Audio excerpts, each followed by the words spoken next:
प्रचाराला सुरुवात नवीन कोणी असेल तर त्याला करावी लागते. पण मी गेले 5 वर्ष सातत्यानं लोकांच्या मध्ये राहतो, लोकांच्या भेटीगाठी घेतो, दररोज 300-400 लोकांना भेटतो. त्याच्यामुळं हा माझा नित्यनेमाचा भाग आहे.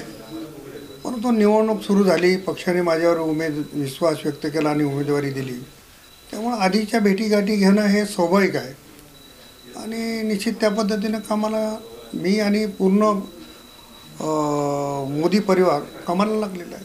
एकंदरीत पाहिलं तुमच्या जो विरोधक आहे तो चव्हाण यांनी काही तुमची पाठ सोडलेली नाही आहे. अशोक चव्हाण आले तर वसंतराव चव्हाण तुमच्या समोर उभे राहिले. 2 चव्हाणामध्ये खूप फरक आहे